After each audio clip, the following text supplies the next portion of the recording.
아멘. 우리 옆에 있는 분들과 함께 옆에 누구 아시죠? 집사님, 장로님, 권사님, 또 누구 성도님, 장로님을 위해서, 권사님을 위해서 구주가 나셨습니다. 우리 이렇게 함께 인사하도록 합시다. 집사님을 위해서 구주가 나셨습니다. 옆에 있는 장로님을 위해서 구주가 나셨습니다. 뒤에 있는 누구를 위해서 구주가 나셨습니다. 우리가 함께 지금 나누었던 이 인사는요, 천사가 목자들에게 와가지고 말씀을, 기쁜 소식, 큰 기쁨의 좋은 소식을 너희에게 전한다라고 말하면서 그 기쁜 소식에 관한 내용 안에 있는 인사죠. 오늘 다윗의 동네에 너희를 위하여 구주가 나셨으니 곧 그리스도 예수니라. 이것이 우리에게도 인사이고요. 참으로 이것이 우리에게 가장 큰 기쁨의 소식이라고 천사들이 우리에게 전해 주었습니다. 천사가 목자들에게 와서 이 기쁨의 소식을 전해주고 난 다음에 이 구주가 어디에 있는지를 알아야 찾으러 갈 거 아니에요. 그래서 어디에 있는지 그 장소의 특징을 알려줍니다. 오늘 말씀에는 보면 번역을 표적이라 했는데요. 영어에 보면 사인이라 라고 돼 있어요. 표지판이에요. 예수님이 지금 구주가 나셨는데 어디에 가면 구주를 만날 수 있다라는 그 특징을 말해주는데요. 오늘 말씀에 보면 그 특징이 뭐라고 돼 있냐면요. 강보에 쌓여서 구유에 뉘어있는 아기, 이게 표시라고 해요. 이 표식만 알면 구주를 찾아갈 수 있다라고 천사가 목자들에게 알려줍니다. 목자들이 많이 배운 사람들이 아니에요. 목자들이요, 이렇게 푸른 초장 위에서 막 멋있게 일하는 사람들이 아니었어요. 아주 요즘 말하면 3D 직종이에요. 굉장히 고된 노동이고요. 그렇게 사람들이 좋아하는 직장이 아니었습니다. 굉장히 힘든 직업 가운데 있었던, 어떻게 말하면 굉장히 낮은 사람들 중에 하나가 목자들이었는데요. 그 목자들에게 비밀스러운 표식을 천사들이 가르쳐주면 수수께끼 풀다가 언제 찾으러 가겠어요, 구주를. 그렇지 않았을 거예요. 천사가 목자들에게 어려운 말 하지 않았어요. 강보에 쌓여서 구유에 누인 아기 찾으면 된다고 하는데요. 요 사인만 줘도 목자들은 지금 이 구주가 어디에 있는지를 금방 알 수 있는 아주 쉬운 표식을 가르쳐 주었습니다. 이 목자들이 천사가 알려준 이 표식을 듣자마자 천사들은 굉장히 쉽게 예측했을 거예요. 그 집이겠구나, 아니면 저 집이겠구나 정도에서 거의 몇 집 안에 찾을 수 있을 것이다 라고 아주 쉽게 예측하였을 것입니다. 우리가 여기서 잠깐 오해하는 것은 무엇이냐면요, 우리가 예수님은 여관이 꽉 차가지고 마국간에 가서 마국간에 있는 말구유에서 예수님이 태어나셨다, 이렇게 우리는 그냥 상식으로 알고 있는데, 사실은 예수님께서 그렇게 그러니까 구유 마국간으로 가지 않으셨다라는 것을 성경을 보면 우리가 좀 알 수가 있어요. 베들레헴이라는 동네가 여관 사업하기에 좋은 동네가 아니에요. 굉장히 작은 동네였습니다. 사람들도 방문하지 않고요. 그런 동네에 누가 여관 사업을 열겠습니까? 여관이 없었어요. 베들레헴에는 여관이 없었고, 예수님은 마국간 말이 있는 동물이 있는 곳에 오신 것이 아니라, 예수님은 제가 늘 말씀드리지만 사람에게로 오셨는데요. 이 구유라는 요걸 보면 아기가 구유에 누인 정도가 되면 굉장히 가난한 집이겠구나. 당시에 집 구조가 어떻냐면요, 보통은 좀 괜찮은 사람들은 집과 손님방을 다 가지고 있었어요. 하지만 손님방도 없어서 지금 손님이 왔는데 자기 방에 동물들과 함께 지내는 그런 구조였습니다. 굉장히 가난한 집이 아니었겠습니까? 우리 동네에 가난한 집 몇 집 있는데 그 집 중에 하나구나. 그렇게 목자들이 알아들었다는 이야기입니다. 그래서 목자들은 그 사인을 알고 가난한 낮은 곳에 살아가는 그 사람에게로 찾아갑니다. 이 놀라운 쉽게 찾을 수 있는 이 표식을 가르쳐 주자마자 천사 주변에, 오늘 성경 말씀 보면 호련히 갑자기 많은 천군들이 천사에게 함께 하였다라고 하면서, 그때 뭔 일이 일어나냐면요, 이 천군들이 모여와서 목자들 앞에서 굉장한 하나님을 향한 영광의 영광 찬송을 불러드립니다. Glory to God 하면서 천군들이 모여가지고 찬송을 부르는데요. 하늘에서 오늘 우리 샤론 찬양대가 하나님 Glory to God을 할 때 인엑셀시스 굉장히 높은 곳에 계신 지극히 높은 곳에 계신 그 하나님을 찬양할 때 우리 가운데 정말 감사한 그런 부분들인데요. 목자들이 평생에 그런 소리나 들어보았겠습니까? 한 번도 들어보지 못한 온몸에 전율이 쫙 오는 엄청난 그 하늘의 찬송 소리를 들었을 것입니다. 아마 우리가 상상할 수 있는 정도는 어떤 정도냐면요. 핸델의 메시아에 나오는 17번째 곡이 이 글로리 투 갓이라는 건데 한번 우리 들어볼까요? 소리 좀 높여주세요.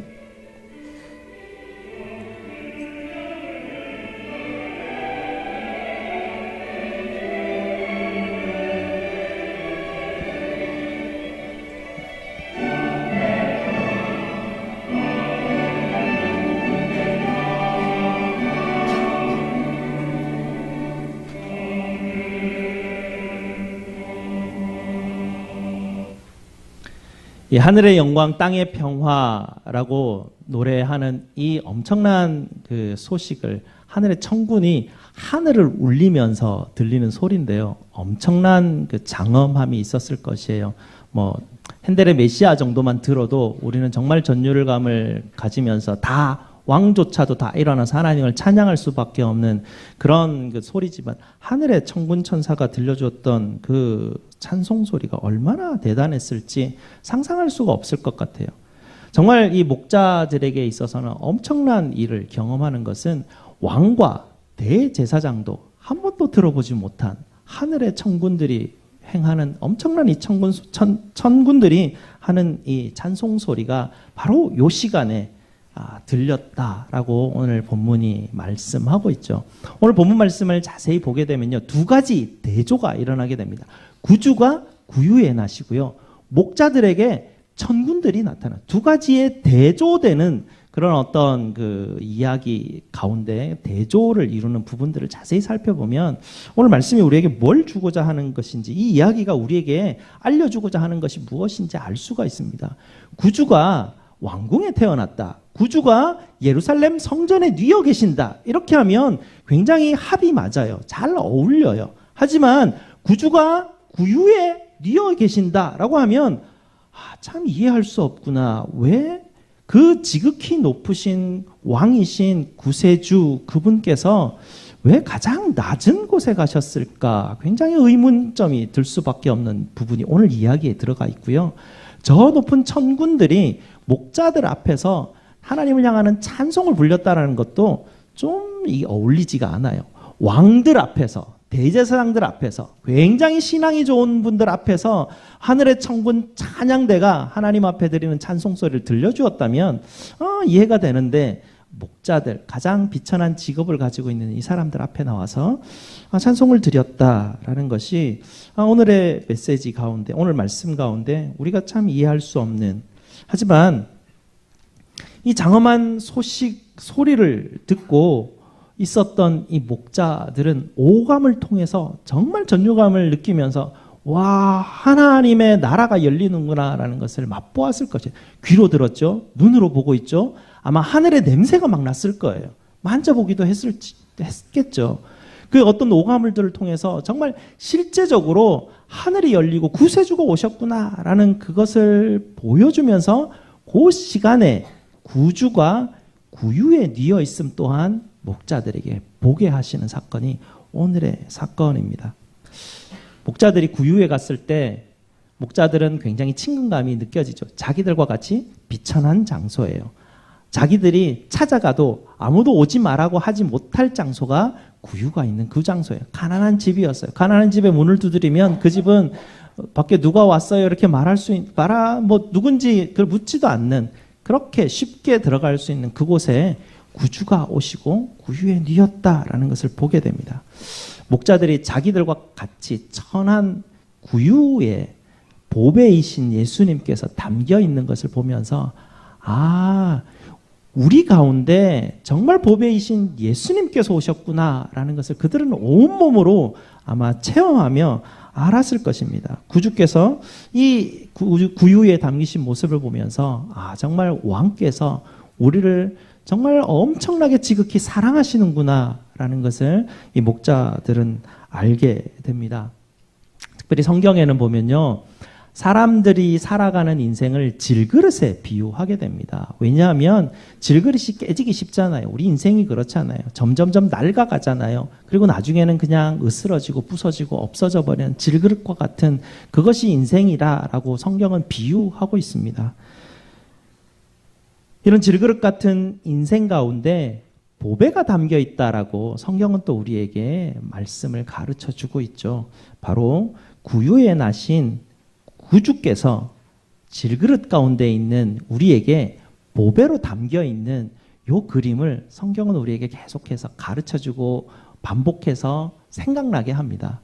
그래서 우리와 같은 질그릇 가운데 보배가 뉘어져 있구나, 보배가 담겨져 있구나라는 것을 예수님이 오시는 이 첫 장면부터 우리에게 가르쳐 주고 계십니다. 그래서 성탄절은 예수님이 구유에 담기시고 누이시는 것을 우리가 기억하고 그것을 감사하고 그것이 큰 기쁨의 소식이라고 알리는 것은 우리와 같은 질그릇 같은 우리에게 보배이신 예수님께서 담기셨다라는 이 놀라운 소식이 우리에게 전해졌기 때문에 정말 이것은 큰 기쁨의 좋은 소식이 아닐 수가 없습니다. 찬양대의 소리가 울려 퍼질 때마다 하늘의 천군들이 울리는 그 천군의 찬양대의 소리를 상상해 봅니다. 하늘의 천군이 울리는 그 소리를 상상해 보면서 찬양대의 소리를 들을 때마다 구유에 누이신 예수를 기억하게 되고요. 질그릇과 같은 내 안에 보배가 뉘어 계시는구나, 담겨 있는구나, 그 보배가 내 안에 계시는구나.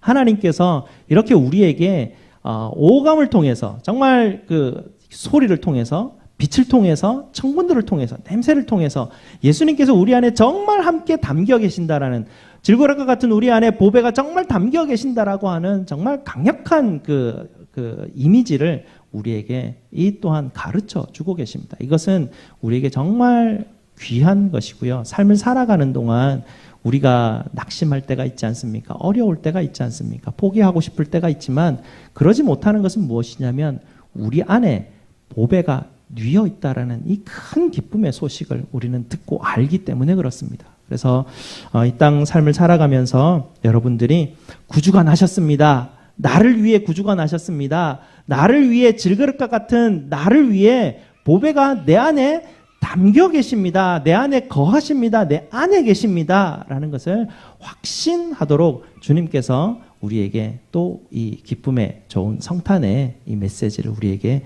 전해 주셨습니다. 이해할 수는 없죠. 질그릇과 같은 우리 안에 보배이신 그분께서 낮은 곳까지 와서 왜 이 안에 계시는지 우리는 이해하지는 못해요. 하지만 그분이 오셨어요.